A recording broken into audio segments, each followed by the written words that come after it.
প্রতিশোধের ম্যাচে চিরপ্রতিদ্বন্দ্বী আর্জেন্টিনার বিপক্ষে জয় তুলে নিতে বদ্ধপরিকর ব্রাজিল। তবে সেরা ছন্দে থাকা দলটির বিপক্ষে তাদেরই মাঠে কাজটা সহজ হবে না সেলেসাওদের।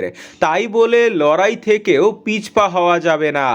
আলবি সেলেস্তেদের বিপক্ষে জিততে হলে যা যা করা প্রয়োজন তার সব পরিকল্পনা নিয়েই প্রস্তুতির কথা জানালেন ব্রাজিল ডিফেন্ডার গুলহার্মে অ্যারেনা। ফুটবল বিশ্বে এই দুই দলের লড়াই মানেই বাড়তি উত্তাপ।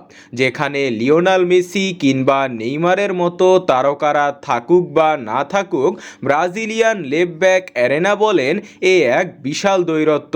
দুই দলের সক্ষমতা সম্পর্কে আমরা সবাই জানি, কারণ দুই দলই জয়ের জন্য লড়াই করে। বিশ্বকাপ বাছাইয়ের আগের দেখায় ঘরের মাঠে আর্জেন্টিনার কাছে হেরে গিয়েছিল ব্রাজিল।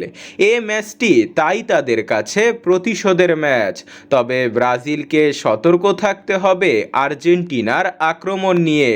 মেসি, লাউতারো মার্টিনেজ না থাকলেও হুলিয়ান আলভারেস ও থিয়াগো আলমাদা কিংবা জুলিয়ান সিমিওনেরা কি করতে পারেন সেটা প্রমাণ হয়েছে উরুগুয়ের ম্যাচেই। তাই তাদের আক্রমণ ঠেকাতে রক্ষণ নিয়ে তাই বাড়তি মনোযোগ অ্যারেনা। তিনি বলেন, আমাদের ফল প্রয়োজন, আমরা সেখানে খেলবো রক্ষণে ভালো করা এবং ভালো ফুটবল খেলে জয় নিয়ে ফেরার ভাবনা নিয়ে। আমরা জানি যে আর্জেন্টিনা দারুণ একটি সময় কাটাচ্ছে, তবে আমাদেরও মানসম্পন্ন পেশাদার খেলোয়াড় আছে। ওদের কিছু ভিডিও দেখেছি এবং ওদের খেলোয়াড়দের যে মান তাতে আমাদের সবার খুব মনোযোগী থাকতে হবে। দিন দুয়েক আগে ঘরের মাঠে গ্যালারি ভরা দর্শকদের সমর্থন নিয়ে কলম্বিয়াকে হারিয়েছিল ব্রাজিল। এবার তাদের খেলতে হবে প্রতিপক্ষের মাঠে, যেখানে মাঠের 11 খেলোয়াড়ের পাশাপাশি তাদের সামলাতে হবে প্রতিপক্ষ সমর্থকদের চাপও।